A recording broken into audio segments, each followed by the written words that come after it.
Hey everybody, this is Thomas Mitchell, the Highland Traveler, and I've got a special show for you today. I recently interviewed Doug and Sarah Laird of Reno, Nevada about their hiking and outdoor adventures. I met them at the National Cowboy Poetry Gathering in Elko, Nevada, where I sell my photographs, and they commissioned me to take a photograph of the Ruby Mountains outside of Elko, where they were going to then hike later in the summer, the Ruby Crest Trail. I photographed this image for them in June, and when I took it to their home recently and hung it, I sat down and interviewed them. So, little point of interest, Doug is almost 80 and Sarah is just a few years younger than him. So they've been going strong for years, and they have a lot of great hiking adventures and information.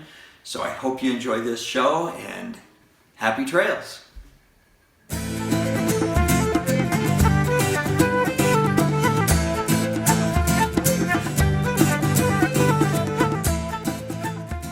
I appreciate this, being able to sit down with me and talk and chat about hiking. Sure. So anytime. If you don't mind me asking, how old are you, Doug? I will be 79 in March. So you're almost 80. And I just turned 75. Yeah. So you're about my in-laws' age, and my mother-in-law still snowboards. Some people would say we're elderly. No. My mom's 89. She will be 89 in February, and she's still going. Going strong. Yeah.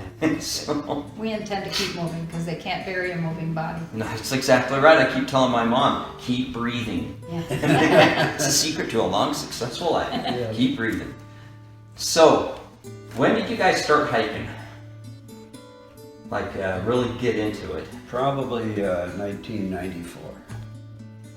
So a while back. Yeah. And were you in pretty good shape at that point? Yeah, we were bicyclists and marathon runners. Uh-huh. So we had a good base. Yeah. Maybe you want to briefly say how we ended up hiking in England. I'd had brain surgery in '93, so I was a little less than in peak shape. Yeah. But we ended up going on a trip over spring break to England and stayed at an inn in the Lake District, which is heaven on earth. Yeah, I love the Lake District. And we stayed at this quaint inn with family-style dining and all kinds of trails. Was that there in Seatoller? At Seatoller House. Yeah. Near Derwent Water, Keswick area. Yeah. And we've gone back there probably 25 times since then. But that's how we got started, and eventually we moved into long distance hiking. And backpacking. Backpacking. Yeah. Most people will go out and I want to get into backpacking and just start buying up tons of gear, and they don't even really do nice short day hikes. Yes. They don't know what they're getting into. It wouldn't be much fun. No. Backpacking is a whole different thing. It is. It's a whole different thing, and we do both, but our preference is to stay someplace nice where you can have a bed and a hot meal. And I have gotten more and more that way as I've gotten older, as my hair has fallen out. Well, you have to keep in mind, hiking in the United States, for example, in the Sierra Nevada, is much different than hiking in Europe and Scotland, England, the UK, etc. Over there, the little villages are probably 3 miles apart. Exactly. You can always find a B&B. So you can through hike all the time, just from one point to the next. But if you're doing the Ruby Crest Trail or something, there's nothing in between. It's a totally different animal. Exactly. The Highline Trail in the Uinta Mountains, for instance. Have you done that? No. It's 100 miles. Sure. Like the Ruby Crest, but 100 miles, and it's very long. So do you resupply then, or do you cache food, or you carry hikes it like all? that, you carry it all. There are some stretches where you have to carry like 15-mile stretches where you have no water. You have to carry a lot of water. I've not done it yet. I want to do that when I hike in that area a lot, but that's kind of over my skill level at this age. You have to know your lane. You have to know your limits when you're going to go out hiking and backpacking. Know what you can and can't do. I knew that years ago snowboarding. Broke my arm because I didn't know my limits. I like to say, I go back to marathoning, for example. Yeah.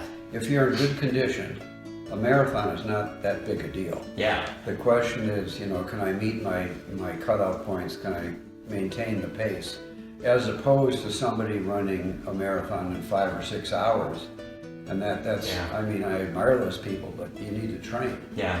It's no fun if you're dying to and Exactly. struggling to finish. Exactly. Yeah, I see people all the time on the trail that they're not the least bit prepared for what they're getting into. I was hiking a mountain in Utah, which is really, really popular. I've summited that peak, which everybody tries to once in their life at least. Which peak? It's Mount Timpanogos, and it tops out at just 11,700 some change. From the trailhead to the summit, it's about 4,000 foot elevation gaining. Takes most people 3 to 5 hours to get to the top if they're in okay shape. I've done it in like 4, you know. Yep. But I've ran into people on that trail that's 7 miles, you know, one way. And you're looking at an all-day venture, and I was coming off of it one afternoon. I'd been up to photograph and gone up to the summit and stuff, and this family with a little kid, a little baby, I mean like 3-month-old baby on their baby carrier around the front. No packs, just water bottles, little, I'm talking like little 700, I mean, you know, 700 milliliter water bottles, or what, even smaller than that, 500, you know, 16 ounce, whatever, in their hands. And they're an hour into the hike, and they stopped, hey, how much further to the top? Jeez. And I said, long way, you're not gonna make it tonight. Oh, well, we think we can. I said, have you ever been up here before? No. And I said, well, trust me, I've been up here a lot. I started hiking that top of that mountain when I was a teenager. I've lost track of how many times I've been to the summit. And you still have 5 hours of hiking ahead of you in the condition you got. Oh no, it's not that far, the dad says. And I said, trust me, and save the search and rescue people the hassle. Go for about another hour or so and then turn around. You don't have flashlights on you? No. Yeah, go for about another hour or so and turn around. You don't have time to get back to the car before it's dark. I wonder what they did. Who knows? You know what? They carry people off that mountain every weekend in the summertime. They have a volunteer organization that camps down right at the trailhead at the campground that monitors the trail and calls search and rescue. So in England, each of those areas in the Lake District, and probably all over the country, is divided up into call-out regions, and they have a volunteer crew that takes care of it, and every year they publish a book of all the call-outs and where they found the people, and they broke their leg and we picked them up in the usual gully on Sharp Edge and whatever. I mean, but it's fun to read that. People are so silly. We were hiking in the Lake District, and we've done the coast to coast, both east to west, west to east, across England. Yeah. And one day we were out hiking, just doing a day hike, and we ran into a family coming up from the west, heading east, going up over Honister. And they were dressed. It was their second or third day out. There was a husband, wife, and 2 little girls. Totally unprepared. That's rugged country through there too in Honister. And they looked up and they said, "Is that the way the trail goes?" I mean, they were. I think that was their last day. Yeah. But they'd read about the coast to coast on American Airlines in-flight magazines. Thought it would be fun. You know, it's what, 210 miles or something. Yeah. No training. No training. No preparing for it. Yeah. It's way too typical. People getting themselves in over their head when they get out to the wilderness, and even in places like that where you're 3 miles to the next town, 3 miles is a long way if you're hurt. You know, our first long hike was the coast to coast in 1996. So your first hike you did in England was in 94. 94. Just day hikes. Yeah. And then we had this couple that told us about the Lake District. Yeah, and so you ended up. We went and we just had paper maps. He had an altimeter watch. Yeah, I used to have one of those.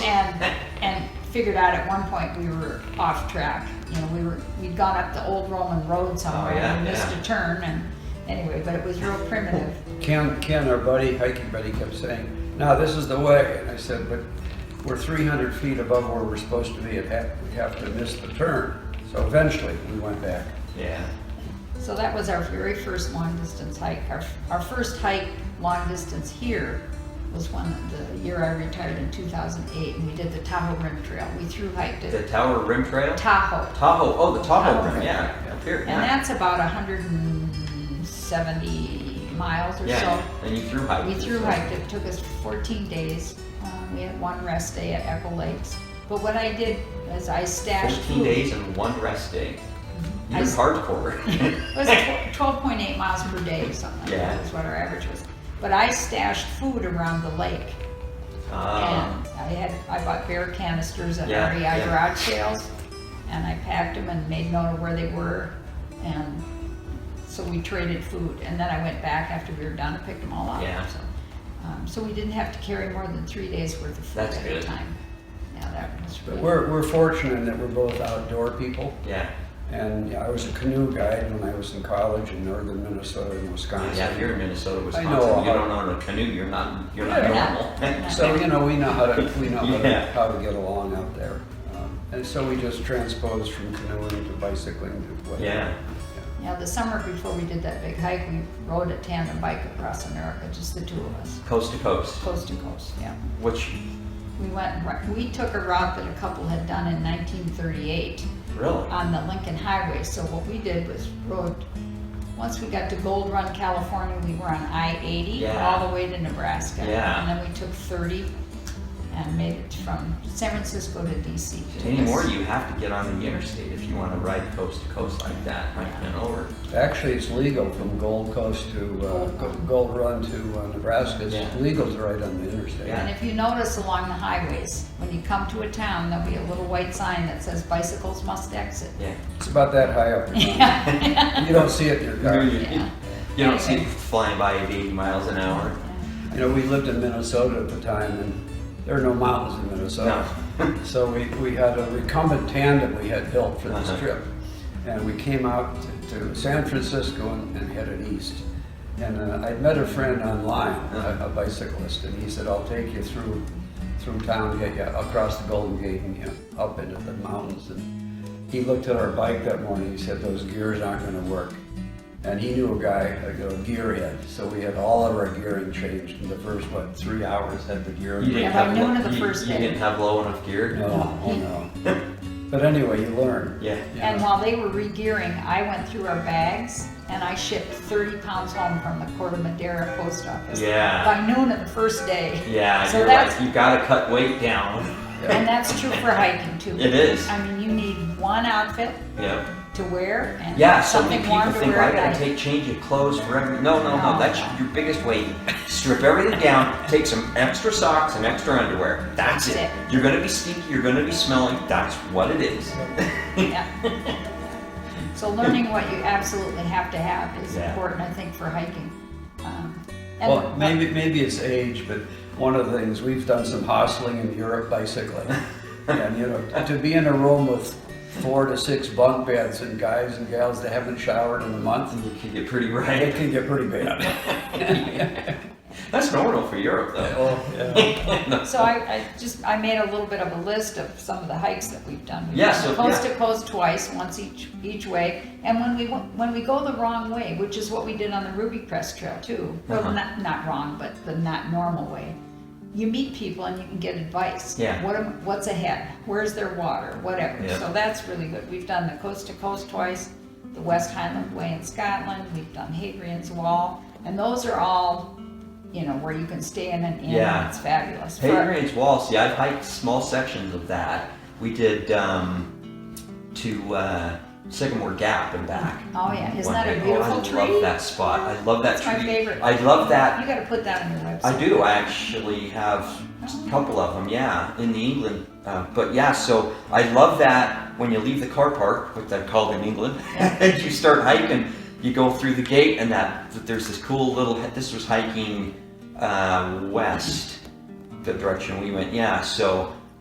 Just this flagstone pathway that goes up, and then you start hiking along that. What do they call it? Where it's looking north, that cliff face. And you're looking down, and then the trail starts going up and down these cool hills, and it was just so fun, right along the wall. One of the things about that hike is there's amazing historical places along the way. Yes. Vindolanda was our favorite. They're still excavating, finding stuff. Yeah. It's amazing. So you've done this twice, coast to coast on Hadrian's Wall. No, we did. Coast to coast is not at Hadrian's Wall. Okay. It's a different route. It's a bit south. It goes from Robin Hood's Bay to. What's it called? We'll think of it. Yeah.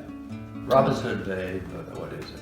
I can't think. It'll come to me. Yeah. But Hadrian's Wall by the Romans, it took them like 3-4 years to build. Well, to build the trail and get the permits and the signs took 10 years. I just think that's such a commentary on how things are. Maybe we need the Romans back. The Romans didn't need permission from They just anybody. They just left did the it. place, yeah. So for our 25th anniversary, we did a hike called the Tour de Mont Blanc. In Which France? is it starts at Chamonix, France, and goes around into Italy and the Alps, and then Switzerland and back out. See, my wife would know all that. I've never been to the mainland Europe. My wife's mom is from Switzerland, and she's been all over there. You'd love that. Yeah. And you can stay in an inn. We had to stay one night in a hostel, but like a mountain refuge they call it, but the rest of the time. And all these hikes, coast to coast, West Highland Way, Hadrian's, we always hire somebody to book our rooms and to carry our gear. So we just have a day pack. Yeah. So, and it's pricey, and people do it by carrying all their gear. Yeah. But, when you're old, So you have to somebody make transport your gear from there's point A to point companies B. that move it every day. They'll just move it from the one. They pick it up at the hotel or the inn. And Yeah, move so it. you're carrying a day pack. That's smart. That's- Because there's nothing worse than carrying 45 pounds every day in and out. Yeah. It's really nice You don't because have to. you tell these companies, I'm gonna go from A to B, Yeah. and these are the cities I want to overnight. And how many days? And I want to rest day, whatever. Yeah. And then they find your lodging. It's really nice. You don't have anything like that in America. We can't do that. You can't do that in the Sierra Nevada. No. No, It's a different. Yeah. So we did that for our anniversary, and I've done some hikes while he's been on motorcycle trips. So I've done it's called the Hope Route, which is, it's a beast. It's 11 passes in 11 days. You go from Chamonix to Zermatt, Wow. and it was beautiful. But 11 passes in 11 days. It's hard. A passage. She won't tell you, but I've read it's the most difficult non-technical hike in Europe. Yeah, I don't know about that. And then my sisters and I did the Cinque Terre. That's fun too in Italy. You go from village to village. That's not so hard, but it's beautiful. And then I did with a girlfriend the Inca Trail into Machu Picchu. So that's really? 4 days, and that's hard. Yeah. But it Well, was yeah, well worth you start like 12,000 feet. or Yeah, and something you go, like that. actually Machu Picchu's only at 8 or something, is it? but you go over there's one pass called Dead Woman's Pass. Dead Woman's Pass. Yeah. So, and then Doug and I have done the John Muir Trail, most of it. We haven't finished it in segments. Did the Ruby Crest just this summer. Yeah. Don't tell anybody where that is. I'm trying to keep that secret. Keep that a secret. And we've done Mount Whitney from the back twice, where you camp along the way, and it takes like 5 or 6 days. Yeah. And the one time we did it self-contained, and then the next time we hired mules. Yeah. Had an outfitter. The first time we did that Whitney, coming up the backside, we ran into a bunch of Boy Scouts and their leaders, and they all came over, and eventually the whole group came over and talked to us. I'm gray haired. Finally, they wanted to know how old we were and could they take our pictures. That happens quite a bit. So we like to hike in Death Valley too. We have a little camper and we camp and do day hikes. My wife was a tour guide out of Vegas for a long time, and she's been to Death Valley a bunch. I have never been there, and it's like this huge thing for photographers to go down there, and it's just, I've got so many other little projects I get working on. I've got to get there. My son lives in Alabama. Yeah. And he comes out and visits. We took him down to Death Valley a few years back. As we were leaving, he's just looking in awe, and he said, this is the most beautiful place I've ever been. And what I've experienced is people look at a place like Death Valley, they'll say, oh my God, that's ugly, or other people love it. You have to like that. Yeah, most people don't ever think the high mountains are ugly, but some people just hate the desert. Sure. And I love the desert. Yeah. It's just, it depends on what time of year, because I don't like the desert when it's 120 degrees. Yeah. Well, you have to like brown if you live here. So yeah. We also have hiked in the Superstitions in Arizona. Yeah. And again, you have a base and you just go out and do hikes. So, anyway, and we've had a lot of fun, haven't we, Douglas? So one of the questions you had asked was about training. Oh, yeah. I don't know if you want to ask me. Yeah. Training to get in shape for hikes. Yeah, but one of the things I think that helps Doug and me is that we found kindred spirits. We have couple friends or single friends that will motorcycle with him or hike with us and bicycle with us, and that keeps you motivated because you might feel a little sluggish, but they're ready to go. So you go, and it turns out great. And you know, sometimes people will look out the window and they'll say, it's not a very good day. And we have found, like living in Minnesota for a number of years, well, it's 39 below zero today, but let's go for a run. And after you go for a run, it feels a lot better. It's always a good day to go hiking. Yeah, sure. I mean, really. You know, there's a saying that there's no such thing as bad weather, it's just bad clothing. That's exactly right. Yeah, it's true. Yeah, having the right gear makes all the difference in the world. Staying dry. But you know, we've always gone through phases. We went through the running phase, you know, the 10Ks, then we got into marathons, we got into ultras, and then we got into bicycling. Yeah. We first did our single bike, then we got into tandem biking. Yeah. And we came out here, of course, we actually moved from Minnesota to Reno for the Sierra Nevada. Yeah. We just love to hike. Yeah. Well, now we kind of keep progressing, and now we've gotten into kayaking. Yeah. There's a lot of great rivers out here. Another thing for us is we have always maintained our base. Yeah. I mean, he had back surgery a couple years ago, but within a few days we were out walking. Now, didn't you tell me you lost a bunch of weight recently? Lost 23 pounds during the pandemic. Yeah. But simply it's because we don't eat out. Yeah. And I lost 10 pounds. I just weighed in at Weight Watchers this morning. Yeah, see, I've lost 25 since February. Yeah. Well, since about a year ago. The question is, can you keep it off? That's the thing. That's the hard part. The hard part, yeah, but I'm like, no, I'm done. I've always been a very active person. I always biked and hiked and ran, not so much, but That's right. you know. So another thing that we like to do is, well, keep our base, and then if we have something that's out here that we're kind of geared up for, we'll sign up for a hike. Yeah. Or we'll sign up for, some kind of trip, and then that keeps you motivated. Yeah. And you gradually add miles, and you Yep. do longer and longer hikes on the weekends. Like we do 3 or 4 miles every day. Yeah. Just around our neighborhood or some nearby hikes, and then on the weekend we hit the woods for a longer one. That's good. Yeah. So I've got a guy that lives right across the street from me that is 83, I think Glenn is. He walks 10 miles every day. Wow. He walks, goes out, and then you'll see him at 6:30 in the morning. He's hooded up, and bundled up, and it rains, it doesn't matter, and he's out walking. I did a hike with him on Antelope Island on the Great Salt Lake. I've seen that, yeah. Which is a great place to hike in the winter time because there's no bugs. In the summer it's brutal with the gnats, but in the fall, this time of year and through the winter, it's great. Doesn't get a ton of snow, lots of wildlife. And I did a 15-mile hike with him and some other guys one day, and that old guy hiked my butt into the ground. And I was in as good a shape then as I am now, and he was just going. When we first moved here and started hiking in the Sierra Nevada, we were out on one of our hikes. They had a 10-mile loop we did, and up and down. Yeah. We were about 3/4 of the way through it, and as we're approaching along the stream, I see this old guy, old for us, And anyway, this guy is wearing a pair of bib overalls, Really? work boots. I can still see it, a plaid shirt, and he's sitting on a big rock by the river. And so we had to talk to the guy. So eventually I said, well, how old are you anyway? And he said, I'm 92.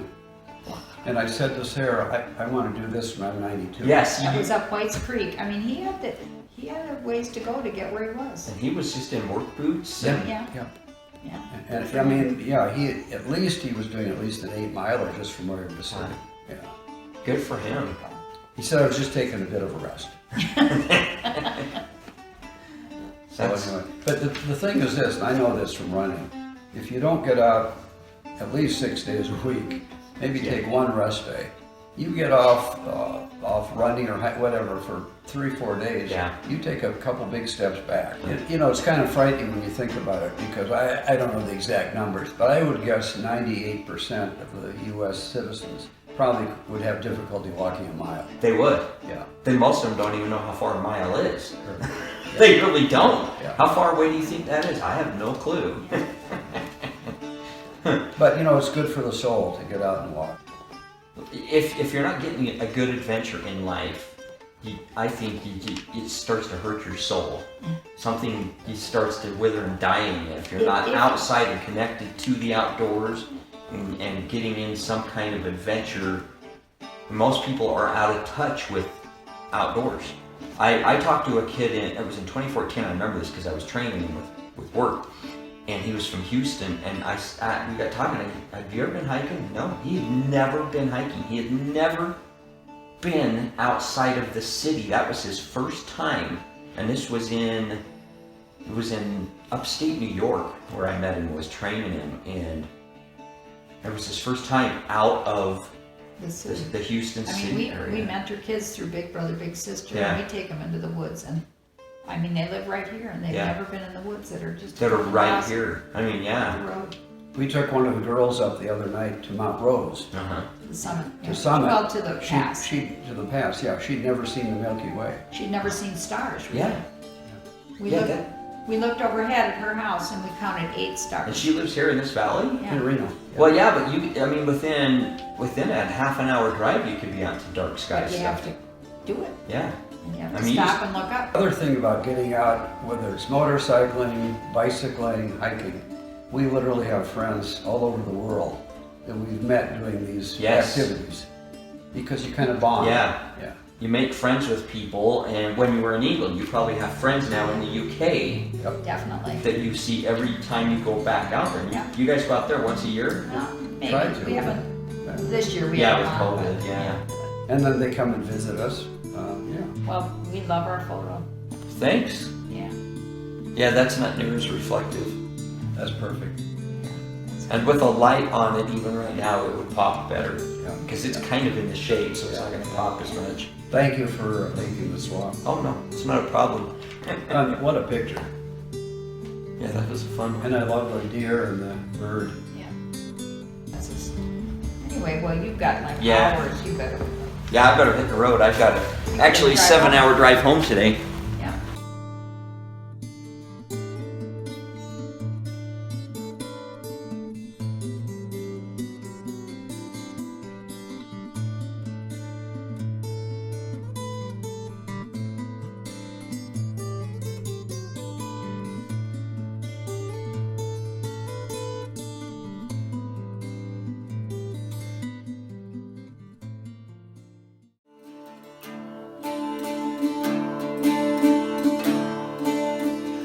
I hope you enjoyed this episode today. I'm going to be doing more interviews like this in the future.